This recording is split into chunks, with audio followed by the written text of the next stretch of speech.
So okay 2023 வந்து நமக்கு வந்து முடிய போகுது இந்த வருஷம். அதாவது நம்ம ஒரு 3 மாதத்துக்கு முன்னாடி வந்து நம்ம சேனலை ஸ்டார்ட் பண்ணோம். ஸோ இந்த வருஷம் வந்து எண்ட் ஆகுது. ஸோ இந்த வருஷத்தோட வந்து கடைசி வீடியோ வந்து நம்ம சேனலில் வந்து இது இருக்கும்.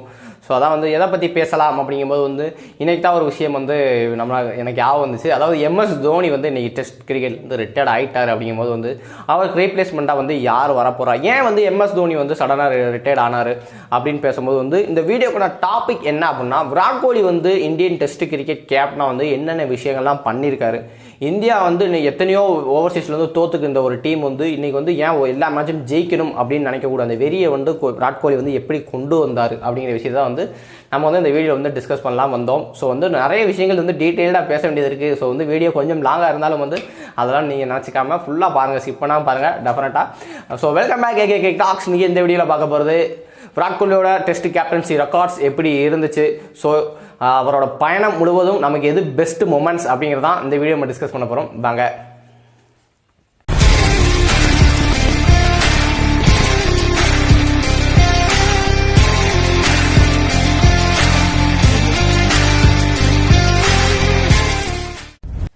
ஃபர்ஸ்ட் வந்து விராட் கோலி வந்து டெஸ்ட் இல்லை கேப்டன்சி எடுக்க முன்னாடி வந்து நம்ம நிறைய விஷயங்கள் வந்து முன்னாடி இருந்தே பேசணும். அதாவது வந்து இதுக்கான அடிப்படை வந்து எங்கேருந்து வந்துச்சு அப்படின்னா, ஒரு 2010 காலகட்டத்திலேருந்தே வந்துச்சு. 2010-11 வந்து இந்தியா வந்து டெஸ்ட்டில் வந்து ஒரு நம்பர் 1 சைடாக இருந்தாங்க.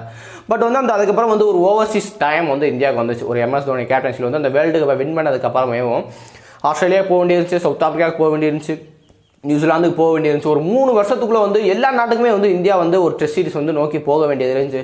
எல்லா இடத்துலையுமே தோல்வி. அதாவது வந்து 2011 வந்து இங்கிலாந்து வந்து இந்தியா வந்து இங்கே அடிச்சுட்டு போனாங்க. அப்புறம் வந்து நம்ம சவுத் ஆஃப்ரிக்கா போயிட்டு 2013 ஒயிட் வாஷ் ஆனோம். 2014 வந்து நியூசிலாந்துட்ட ஒரு ஒயிட் வாஷ் ஆனோம். அப்புறம் 2014 மறுபடியும் இங்கிலாந்துட்ட போயிட்டு ஒயிட் வாஷ் ஆனோம். ஒரு அகைன் ஐ திங்க் ஒரு டெஸ்ட் ஜெயிச்சோம். மற்றபடி அந்த சீரிஸை நம்ம தோத்தோம். அதுக்கப்புறம் வந்து ஆஸ்திரேலியாவுக்கு போயிட்டு வந்து பார்த்தீங்க அப்படின்னா ஒரு ஃபர்ஸ்ட் மேட்ச் வந்து இன்ஜுரி ஆகிட்டார். MS தோனி இன்ஜுரி ஆனதுக்கப்புறம் வந்து பார்த்தீங்க அப்படின்னா ஸ்டேடியம் வந்து விராட் கோலி வந்து கேப்டன்சியை அனௌன்ஸ் பண்ணி அவர் கையில் கொடுத்து போகும்போது 2 இன்னிங்ஸுமே வந்து விராட் கோலி வந்து சதம் அடித்து ஒரு அரைவில் வந்து அங்கே வந்து ஸ்டார்ட் பண்ணார். அதாவது டெஸ்ட் வந்து எப்படி விளையாடணும் அப்படின்னு வந்து அவர் நெருங்கி போய் தோத்தாங்க இந்தியா. அது வந்து 2வது விஷயம். அடுத்த மேட்ச் வந்து திரும்ப MS தோனி கேப்டன்சியில் வரும்போது வந்து பார்த்தீங்க அப்படின்னா இந்தியா வந்து தோத்துட்டாங்க. திரும்ப 3வது மேட்ச் பண்ணும்போது வந்து பார்த்தீங்கன்னா அந்த மேட்ச் வந்து ட்ரா ஆகுது. சடனாக வந்து MS தோனி வந்து ஒரு டெஸ்ட்டில் வந்து ரிட்டையர்மெண்ட் அறிவிச்சிட்டார். எனக்கான டைம் முடிஞ்சு டெஸ்ட்டில் நான் வந்து வெளியேறிக்கிறேன் அப்படின்னு சொல்லும்போது, ஏன்னா கேப்டனாகவும் அவரால் வந்து சரியாக பர்ஃபார்மன்ஸ் பண்ண முடியல, ஒரு பேட்ஸ்மேனாகவும் சரியாக வந்து பர்ஃபார்மன்ஸ் பண்ண முடியல. அப்படிங்கவும் அடுத்த கட்டத்தை நோக்கி இந்தியா போகட்டும் அப்படி வந்து MS தோனி சடனாக விலகும் போது வந்து எல்லாருமே ரொம்ப தகச்சு போய் இருந்தோம். ஸோ யார் ரிப்ளேஸ்மெண்ட் பண்ணுவா அப்படின்னு விராட் கோலி கைக்கு போச்சு. விராட் கோலி கைக்கு கேப்டன்சி போகும்போது நிறைய பேர் பயந்த விஷயம் என்ன அப்படின்னா, இந்த பையன் கையில் எதுக்கு கேப்டன்சி கொடுக்குறாங்க, இவன் ரொம்ப அக்ரஷனாக இருப்பான், ரொம்ப மண்டக்கணமாக இருப்பான், இவனுக்கு வந்து அந்த செல்ஃப் கண்ட்ரோலே இருக்காது, தேவையில்லாமல் வம்பிழுப்பான் அப்படின்னு நிறைய விஷயங்கள் இருந்துச்சு. இன்ஃபேக்ட் வந்து நல்லா அவருக்கு 2013 வந்து சவுத் ஆஃப்ரிக்காவில் வந்து இந்தியா வந்து ஃபீல்டிங் பண்ணியிருக்கும் போது விராட் கோலி வந்து லாங்கில் வந்து ஃபீல்டிங் பண்ணியிருப்பார். ஸோ அப்போ வந்து அவங்கள ஏதோ கிண்டல் பண்ணுறாங்க அப்படிங்கும் அந்த மிடில் ஃபிங்கரை வந்து அப்படி காட்டுவார். ஸோ வந்து அப்பயே வந்து தேவையில்லாத சர்ச்சைகள்லாம் நிறைய விராட் கோலி மேலே இருந்துச்சு. ஸோ இந்த பையன் கையில் வந்து கேப்டன்சி போகுதே அப்படின்னு வந்து நிறைய பேர் வந்து ஆச்சரியத்தோடு பார்த்துக்கிட்டு இருக்கும்போது வந்து பார்த்தீங்க அப்படின்னா திரும்ப வந்து அந்த டெஸ்ட்டை வந்து போராடி கொண்டு போய் வந்து ட்ரா ஆக்குறாங்க. அப்படிங்கும்போது அப்போ தான் சரி ரைட்டு, இந்த பையன்ட்ட ஏதோ ஒரு திறமை இருக்குது. அதாவது ஒரு 3 வேர்ல்டு வாங்கி கொடுத்த ஒரு கேப்டன் வந்து டெஸ்ட்டில் என்னால் முடியலை அப்படின்னு சொல்லி விலகி போகும்போது அந்த இடத்த வந்து நான் எடுத்துக்கிட்டு நான் எப்படி டீமை கொண்டு போகிறேன்னு பாருங்கள், இவங்களை வந்து வாயாலையும் பதிலடி கொடுக்கணும், பேட்டாலையும் பதிலடி கொடுக்கணும் அப்படின்னு சொல்லி அந்த 2014 தான் விராட் கோலியோட டெஸ்ட் கெரியர் வந்து ஆரம்பிச்சிச்சு. அதுக்கப்புறம் வந்து ஒரு 7-8 மாதம் வந்து டெஸ்ட்டே இல்லை. அப்படிங்கும்போது வந்து வேர்ல்டு கப்பை இந்தியா தோத்துட்டு வரும்போது வந்து சவுத் ஆஃப்ரிக்காவில் வந்து ஃபஸ்ட்டு ஒரு டெஸ்ட் சீரிஸ் வந்து ஒன்று ஆரம்பிக்குது. அப்போ வந்து ஹாசிம் அம்லா, AB டிவிலியர்ஸ், டூப்ளிசர்ஸ் அப்படின்னு நல்ல ஃபார்மில் இருக்க சவுத் ஆஃப்ரிக்கா டீம் வந்து அப்போ வந்து south Africa team across format எல்லா ஃபார்மேட்லேயும் வந்து அவங்க வந்து ஸ்ட்ராங்காக இருப்பாங்க.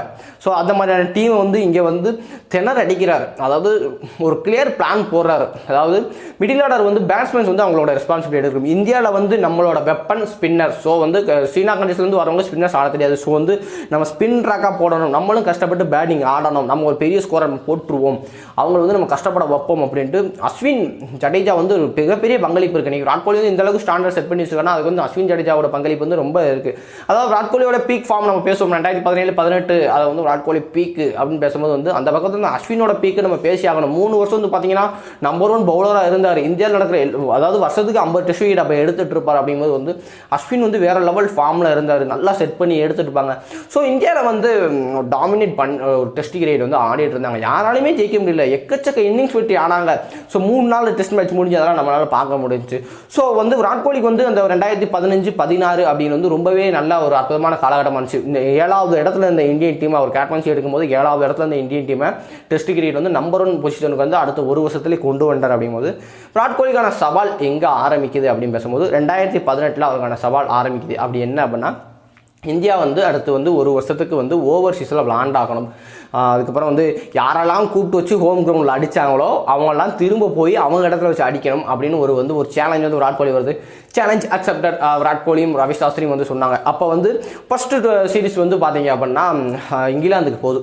இந்தியா போகும்போது வந்து பார்த்தீங்க அப்படின்னா ஐ திங்க் ஒரே ஒரு டெஸ்ட் மேட்ச் வந்து ஜெயிச்சாங்க, இது எல்லா மேட்சும் வந்து தோல்வி. அப்படிங்கும்போது வந்து அப்போ வந்து விராட் கோலி வந்து இந்தியாவில் தான் நல்லா பண்ணிட்டு இருக்காரு, அங்கே பண்ண முடியல அப்படின்னாலும் பேட்ஸ்மேனை வந்து விராட் கோலி வந்து அற்புதமாக ஆடினார். அதாவது ரெஸ்பான்சிபிலிட்டி எடுத்துக்கிட்டார். 2014 விராட் கோலி இங்கிலாந்துக்கு விளாட வரும்போது 10 இன்னிங்ஸுக்கு 118 ரன் தான் அடிச்சுட்டு போனார். அதே விராட் கோலி இந்த வருஷம் இங்கே வந்தப்போ வந்து 10 இன்னிங்ஸில் 550 ரன்னுக்கு மேலே அடிச்சு 55 ஆவரேஜ் வச்சு ஆண்டர்சன்ட்ட விக்கெட்டே கொடுக்காம போனார். ஒரு கேப்டனாக வந்து அந்த லீடராக அந்த ரெஸ்பான்சிபிலிட்டி வந்து காமிச்சார். அங்கேயும் வந்து பார்த்தீங்கன்னா விராட் கோலியோட பேர் வந்து ஒரு பெருமளவு பாதிக்கப்படலை. ஸோ அதுக்கப்புறம் வந்து பார்த்தீங்க அப்படின்னா ஆஸ்திரேலியாவுக்கு போகுது இந்தியா. அங்கே தான் வந்து இந்தியனோட கிரிக்கெட்டோட தலையெழுத்தே வந்து மாற்றி அமைக்கப்படுது. அதாவது எப்பயுமே ஆஸ்திரேலியாவில் விளாட போன ஒரு சீரிஸோட ஃபஸ்ட் மேட்ச் வந்து இந்தியா ஜெயிச்சதே இல்லை. அப்படிங்கும்போது வந்து அன்னைக்கு ஆஸ்திரேலியாவை ஜெயிக்கிறாங்க. செகண்ட் மேட்ச் தோற்றதுக்கப்புறம் தேர்ட் மேட்ச் விடாமல் ஜெயிக்கிறாங்க. அதுவும் வந்து பேன் கேமின்ஸ் வந்து அதுக்கு முன்னாடி மேட்ச்சில் வந்து சொல்லுவார், பெட் மேட்ச் ஸ்டார்ட் ஆகிறதுக்கு முன்னாடி நான் வந்து சொல்லுவார், டெஃபினட்டாக சொல்கிறோம் இந்த சம்மரில் வந்து விராட் கோலியால் செஞ்சுரி அடிக்க முடியாது, அவர் எப்படி ஆஃப் பண்ணணும்னு எங்களுக்கு தெரியும் அப்படின்னு சொன்ன அந்த மறுநாள் அவர் செஞ்சுரி அடிச்சுட்டு அந்த பேட்டை அப்படி பேசும் அப்படின்னு சொல்லி காட்டின செலிப்ரேஷன் வந்து இன்றைக்கும் வந்து எத்தனையோ பேரோட வால்பேப்பராக கூட இருக்கலாம். அந்த அளவுக்கு வந்து மிகப்பெரிய பிரம்மாண்டமான இன்னிங்ஸ் அது. ஸோ அந்த இடத்துல இருந்து ஆரம்பித்த இன்னிங்ஸ் ஒரு புஜாராவோட ஃபார்ம், அதுக்கப்புறம் அந்த ஜஸ்பிரீத் பும்ராவை இஷாந்த் சர்மாவை டீமுக்குள்ளே இன்வால்வ் பண்ணி இயர்லி விக்கெட் எடுத்து ஜெயிச்சது வந்து டெஃபினட்டாக வந்து அன்றைக்கி ஆஸ்திரேலியாவில் ஒரு ஃபர்ஸ்ட் இந்தியன் கேப்டன் ஒரு டெஸ்ட் சீரிஸை வின் பண்ணியிருக்காரு அப்படிங்கிற பேர் வந்து எழுது.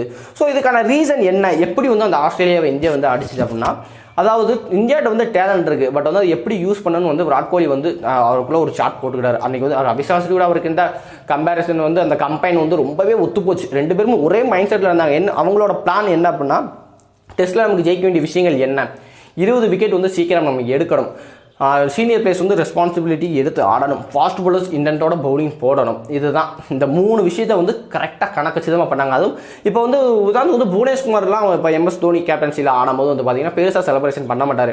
இதே விராட் கோலியோட கேப்டன்சியில் அவர்கிட்ட அந்த அக்ரஷனை பார்க்க முடியும். பும்ரா அதுவும் இந்த எனக்கு நல்லா ஞாபகம் இருக்குது, விராட் கோலிக்கு வந்து ஸ்டார்க்கு வந்து ஹெல்மெட்டை நோக்கி ஒரு பந்து போட்டதுக்கப்புறம் அதை பார்த்துட்டு விராட் கோலி நீ போ அப்படின்னு மாதிரி சொல்லிடுவார். செகண்ட் இன்னிங்ஸ் வந்து ஆட வரும்போது பார்த்தீங்கன்னா கவாஜாக்கு வந்து ஒரு ஹெல்மெட்டில் பும்ரா ஒரு பால் போடுவார். பிஞ்சுக்கு வந்து இஷாந்த் சர்மா வந்து ஒரு கட்டவரில் ஒரு பால் அடித்து அவர் இருக்கும்போது வந்து இந்தியன்ஸோட இன்டென்ட் அங்கே பேசிக்கிட்டே இருப்பாங்க. இத்தனை நாளாக வந்து ஆஸ்திரேலியன்ஸ் தான் மற்றவங்களை ஸ்ட்ரெச்சிங் பண்ணாங்க. ஃபர்ஸ்ட் டைம் வந்து ஆஸ்திரேலியாவில் வச்சு ஆஸ்திரேலியா டீமை ஸ்ட்ரெச்சிங் பண்ண அந்த பெருமை வந்து 2018 இந்தியன் டீமுக்கு தான் போய் சேரும். அதுவும் விராட் கோலிக்கும் அந்த டிம் பைனுக்கும் இந்த கான்ட்ரவர்சி வந்து ரொம்பவே இதாக போயிட்டுருக்கும்.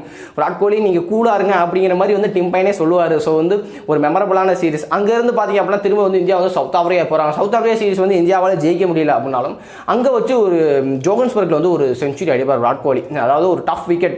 இந்தியா வந்து டோட்டலாகவே வந்து 307 ரன் தான் அடிச்சிருக்கும். பட் வந்து விராட் கோலி மட்டும் அதில் 153 ரன் அடிச்சிருக்கும் போது இங்கே இப்படி தாண்டா ஆடணும் அப்படின்னு. இந்த சீரிஸ் நடக்கிறதுக்கு முன்னாடி வந்து நம்ம ஒரு விஷயத்தை பற்றி நம்ம பேசணும். அதாவது வந்து சவுத் ஆஃப்ரிக்கா சீரிஸ் வந்து இந்தியா போய் ரெடி ஆகிட்டு இருக்கும் போது இந்தியாவுக்கு ட்ரைனிங் பண்ணுறதுக்கு கொடுத்து இந்த பிச் வந்து பார்த்தீங்கன்னா அப்படின்னா ரொம்பவே ஒரு மோசமான கண்டிஷன் இருந்துச்சு. இது வந்து ரவி சாஸ்திரி அவரோட பயோபிக்லேயே கூட சொல்லியிருந்தாரு, ரொம்பவே ஒஸ்ட்டாக இருந்துச்சு அந்த பிச்சு. நாங்கள் அதை பார்த்துட்டு எந்த ஒரு பேட்ஸ்மேனும் வந்து விளாட்றதுக்கு முன் வரல அப்படிங்கும்போது விராட் கோலி கொஞ்சம் லேட்டாக வந்தார். வந்து பார்த்து ஏன் இன்னும் எதுவும் ப்ராக்டிஸை ஸ்டார்ட் பண்ணல அப்படிங்கும்போது வந்து ரஹானே புஜாரா போன சீனியர் பிளேயர்லாம் வந்து கம்ப்ளைண்ட் பண்ணாங்க, பிச் வந்து ரொம்ப ஒஸ்ட்டாக இருக்குது, அதில் விளாண்டோம்னா நமக்கு கைகளில் தான் அடிப்படும் அப்படிங்கும்போது வந்து விராட் கோலி டக்குன்னு பேடாக ஹெல்மெட்லாம் மாட்டிட்டு சொன்னாராம், இதை விட பெட்டர் பிச்சு தான் நமக்கு வந்து டெஃபினட்டாக கிடைக்கும். ஸோ அதனால் இந்த பிச்சில் வந்து நான் ட்ரைனிங் எடுக்க போகிறேன், யாரெல்லாம் என் கூட வரீங்களோ வாங்க, இதில் விளாண்டுட்டு நம்ம போய் அவங்களை தோக்கடிப்போம் அப்படின்னு சொல்லி அன்றைக்கி ஜோகன்ஸ்பர்க்கில் வந்து விளாண்டு அந்த பிச்சில் வந்து அவர் ட்ரைனிங் எடுத்து அன்றைக்கி போய் அந்த செஞ்சுரி அடித்து இந்தியன் டீம் வந்து ஜெயிக்க வச்சார். ஸோ வந்து அங்கேயே வந்து பார்த்தீங்கன்னா விராட் கோலியோட கேப்டன்சி லெவல் வந்து வெளியே பேசு. அதாவது விராட் கோலி கேப்டன்சி வந்து ட்ரெண்ட் பண்ண செட் மார்க் என்ன அப்படின்னு நீங்கள் பார்த்தீங்கன்னா, ஃபர்ஸ்ட்டெல்லாம் இந்தியா வந்து ஓவர்சீஸ் டெஸ்ட்டில் ஆட போகிறாங்க அப்படின்னா என்ன ஒரு மைண்ட் செட் இருக்கும் அப்படின்னா, ஒரு மேட்சாச்சும் ஜெயிச்சிட மாட்டாங்களா, ஆஸ்திரேலியாவில் வச்சு ஒரு மேட்ச் நம்ம ஜெயிச்சிட மாட்டோமா, ஒரு மேட்ச் வச்சு நம்ம இங்கிலாந்தில் ஜெயிச்சிட மாட்டோமா அப்படிங்கிற மாதிரியான ஒரு சில தாட்ஸ் தான் இருக்கும். ஏங்கிட்டு இருப்போம் ஒரு டெஸ்ட்டுக்கே நம்ம. ஆனால் இதே விராட் கோலி கேப்டன்சி அந்த ஆஸ்திரேலியாலே நம்ம வெற்றியை பார்த்துட்டோம் அப்படிங்கும்போது வந்து எல்லா மேட்சும் நம்ம ஜெயிக்கணும், இந்த சீரிஸ் நம்ம ஜெயிச்சிருவோம் அப்படிங்கிற கான்ஃபிடென்ட் வந்து வந்துச்சு. அதுதான் விராட் கோலி வந்து இந்தியன் கிரிக்கெட்டை வந்து மாற்றி வச்ச வழி அப்படின்னே சொல்லணும். 5 வருஷம் நம்பர் 1 பொசிஷனில் இருந்தாங்க. அவர் கேப்டன்சி எடுக்கும்போது சொன்ன வார்த்தை வந்து அதுதான், ஒரு 5 வருஷமாச்சு இந்திய டீமை வந்து நான் டாப் பொசிஷனில் வச்சு நான் பார்க்க ஆசைப்பட்றேன் அப்படின்னு சொன்னார். அதுக்கு தகுந்த மாதிரி அவர் கேப்டனாக இருந்த 6 வருஷத்தில் 5 வருஷம் வந்து பார்த்தீங்க அப்படின்னா இந்தியா வந்து அந்த டாப் லெவலில் இருந்துச்சு. இன்ன வரைக்கும் வந்து நியூசிலாந்தில் மட்டும் விராட் கோலியில் அந்த டெஸ்ட் சீரிஸ் வந்து ஜெயிக்க முடியலை. பட் வந்து இந்தியாவில் வந்து எல்லாருமே போட்டு அடி சர மாதிரி அடிச்சிட்டாரு. அதுக்கப்புறம் வந்து first Indian captain to test series win in West இண்டீஸில் வந்து எந்த ஒரு கேப்டன் வந்து 2 முறை வந்து டெஸ்ட் சீரிஸை வின் பண்ணதே இல்லை. ஸோ அதையும் வந்து விராட் கோலி நகர்த்தி காட்டிட்டாரு. அதுக்கப்புறம் இலங்கையில் போய் இலங்கையை வச்சு ஒயிட் வாஷ் பண்ணது, அதுக்கப்புறம் வந்து பங்களாதேஷில் டெஸ்ட் சீரிஸ் வின் பண்ணது அப்படின்னு எல்லா ரெக்கார்டுமே வந்து பார்த்தீங்க அப்படின்னா விராட் கோலி மேலே இருக்குது. அது ஓவர்சீஸில் மொத்தம் இது வரைக்கும் 7 மேட்சஸ் வந்து ஜெயிச்சு வச்சிருக்காரு. சீனா கண்ட்ரீஸில் மட்டும் எந்த ஒரு கேப்டனுமே 7 மேட்சுமே ஜெயிச்சு வச்சதில்லை. அதிகபட்சம் வந்து MS தோனி வந்து 3 மேட்ச் ஜெயிச்சிருக்காரு. நெக்ஸ்ட் இருக்கிற ஆசியன் கேப்டன்லேயே வந்து பார்த்தீங்கன்னா 4 மேட்ச் தான் ஜெயிச்சிருக்காங்க. அப்படிங்கும்போது விராட் கோலி வந்து 7 மேட்ச் ஜெயிச்சது வந்து ரொம்பவே மிகப்பெரிய விஷயம். ஸோ அதுதான் இப்போ வந்து நம்ம திரும்ப வந்து அந்த ஓவர்சீஸில் நம்ம தோக்கும் போது வந்து இத்தனை நாள் நம்ம அந்த செட் பண்ணி அந்த ட்ரெயின் மார்க் வந்து நம்ம மனசுக்குள்ளே வருது. ஏன் இப்போ நம்ம ஜெயிக்கணும்னு ஆசைப்படுறோம் அப்படின்னா, ஏன்னா நம்ம இதுக்கு முன்னாடியான சீரீஸில் நம்ம ஜெயிச்சிருக்கோம். அப்போ இந்த மேட்ச் நம்ம ஜெயிக்கணும்னு ஆசைப்படுறோம். ஸோ வந்து தோக்கும் போது அதுக்கான வழி நமக்கு வரதான் செய்யும். அது இப்போ விராட் கோலி கேப்டன்சி ரிசைன் பண்ணதுக்கப்புறம் கடைசி 5 ஓவர்சீஸ் டெஸ்ட் மேட்ச்லையுமே வந்து பார்த்தீங்க அப்படின்னா இந்தியா வந்து தோற்றுருக்காங்க. அது வந்து நம்ம குறிப்பிட்டு பேசியே ஆகணும். ஏன்னா இதுதான் நான் இந்த வீடியோ போட்டக்கான காரணத்தை வந்து இப்போ சொல்லிடுறேன். ஏன்னா விராட் கோலி கேப்டன்சி வந்து இந்தியா வந்து டெஸ்ட்டில் குறிப்பாக ஓவர்சீஸில் வந்து மிஸ் பண்ணுறாங்க. எங்கே மிஸ் பண்ணுறாங்க அப்படின்னா, அந்த ஃபாஸ்ட் பவுலருக்கு வந்து ஒரு எனர்ஜி ஒன்று வரல. சப்போஸ் வந்து இப்போ ஒரு ஃபாஸ்ட் பவுலர் வந்து அந்த பவுலிங் போட்டு ஒரு நல்ல பால் போட்டு அந்த ரன்அப்பில் அப்படியே மூவ்மெண்ட் ஆகும்போது ஸ்ட்ரெயிட் ஸ்லிப் சைட்லேருந்து ஒரு குரல் ஒன்று வரும். அந்த குரல் அந்த பம்ப்டப் வந்து அந்த பவுலரே வந்து பார்த்தீங்க அப்படின்னா நல்லா பூஸ்ட் பண்ணும். ஸோ அந்த பூஸ்ட் வந்து இப்போ வந்து மிஸ் ஆகுது. அது வந்து KL ராகுல் கேப்டன்சியில் வந்து சவுத் ஆஃப்ரிக்கா ஒரு மேட்ச் தோத்தாங்க. அதுக்கப்புறம் ஜஸ்பிரீத் பும்ரா கேப்டன்சியில் வந்து இங்கிலாந்து தோத்துட்டாங்க. அதுக்கப்புறம் ரோஹித் சர்மா கேப்டன்சியில் இப்போ சவுத் ஆஃப்ரிக்கா வேர்ல்டு சாம்பியன்ஷிப் அப்படின்னு வந்து ஒரே தோல்வி மயமாக இருக்குது. அப்படிங்கும்போது வந்து டெஃபினட்டாக இந்த விஷயங்கள் எல்லாமே வந்து மிஸ் ஆகியிருந்திருக்கும். அதை நீங்கள் பாருங்கள். அதாவது இப்போ விராட் கோலி வந்து அந்த ஃபார்மில் இருந்தார் அப்படின்னாலே இந்தியன் டீமோட பிளேயிங் வந்து வேறு லெவலில் இருக்கும். அந்த அக்ரெஷன் வந்து ஆட்டோமேட்டிக்காக கொண்டு வந்துடுறாரு. ஸோ இப்போ இந்த விராட் கோலி வந்து அந்த அக்ரெஷன் காட்டுறது வெளியே வந்து குறைய டெஃபினட்டாக வந்து இந்தியாவோட பர்ஃபார்மன்ஸும் குறையுது. எத்தனையோ பேர் சொல்லலாம் விராட் கோலியோட அக்ரெஷன் எனக்கு சுத்தமாக பிடிக்காது, இவர் ரொம்ப ஆட்டிடியூட் காட்டுறான், இவர் ரொம்ப மண்டக்கணமாக இருக்கான், ரொம்ப செல்ஃப் கண்ட்ரோல் இல்லாமல் இருக்கான் அப்படின்னு சொல்லுவாங்க. ஆனால் அவங்க எல்லாத்துக்கும் நான் ஒரு விஷயத்தை வந்து சொல்லிக்க வந்து ஆசைப்படுறேன். விராட் கோலியோட அந்த அக்ரெஷன் மைண்ட் செட் தான் இன்றைக்கி வந்து இந்தியா வந்து ஒரு 7-8 மேட்ச் ஒரு 3-4 வருஷத்தில் ஓவர்சீஸில் ஜெயிச்சிருக்காங்கன்னா அதுக்கான காரணம். ஸோ வந்து அது வந்து டெஃபினட்டாக வந்து இந்தியா மிஸ் பண்ணுது. ஒரு கேப்டன் வந்து நமக்கு வந்து டெஃபினட்டாகவே சொல்லிட்டார், ஒரு ஓவர்சீஸில் நம்ம ஜெயிக்கணும்னா இந்த விஷயங்களை நம்ம ஃபாலோ பண்ணோம் அப்படின்னா வந்து நம்ம டெஃபினட்டாக நம்ம ஜெயிச்சிடலாம் அப்படின்னு வந்து சொல்லிட்டார். அப்படிங்கும்போது அதே வந்து இந்தியா வந்து திரும்ப ஃபாலோ பண்ணணும். அந்த அக்ரஷன் இன்டென்ட்டோட வரணும். பழைய இந்தியாவை வந்து திரும்பி வரணும். பழைய பன்னீர்செல்வமாக திரும்ப வாங்க இந்தியா, உங்களை நான் வந்து இந்த ஓவர்சீஸில் ஜெயிக்கிறத பார்க்குறதுக்கு தான் நாங்கள் வந்து ரொம்பவே ஆசையாக இருக்கும். ஸோ நம்பலாம் அடுத்த மேட்ச் வந்து இந்த நியூ இயரோட ஆரம்பித்து டெஃபினட்டாக வந்து இந்த ஓவர்சீஸ் டெஸ்ட்டோட இந்த வருஷத்தை நம்ம ஆரம்பம் நம்புவோம். ஸோ பார்க்கலாம். இதே அட்டாக்கிங் இன்டென்ட் உங்களுக்கு வேணும் அப்படின்னு நினச்சிங்க அதை நீங்கள் வந்து மறக்காம கவனிங்க. ஸோ நான் விராட் கோலி கேப்டன்சியை பற்றி வேறு எதுவும் விஷயங்கள் வந்து நான் பேச தவறிட்டேன் இல்லை மறந்துட்டேன் அப்படின்னாலும் நீங்கள் வந்து மறக்காமல் கமெண்ட்டில் சொல்லுங்கள். ஸோ வந்து விராட் கோலியோட டெஸ்ட் கேப்டனாக பிடிச்ச இந்த இன்னிங்ஸ் வந்து உங்களுக்கு நீங்கள் கமெண்ட்டில் சொல்லுங்கள். ஸோ ஆனால் ஒரு விஷயத்தை பேசணும்னு நினச்சா இப்போ ஞாபகம் வந்துச்சு. அதாவது டெஸ்ட் இந்தியன் வந்து அதிக ரன்ஸ் அடித்த கேப்டன் வந்து விராட் கோலி தான். ஒரு 5500 ரன்னுக்கு மேலே அடிச்சு வச்சிருக்காரு. கிட்டத்தட்ட ஆவரேஜ் வந்து ஒரு 52க்கு மேலே இருக்குது. அப்படிங்கும்போது வந்து அதே வந்து யாராலும் இனிமேல் தெரிஞ்சு பீட் பண்ணுறது வந்து கஷ்டம் அப்படின்னு நினைக்கிறேன். ஸோ பார்க்கலாம்.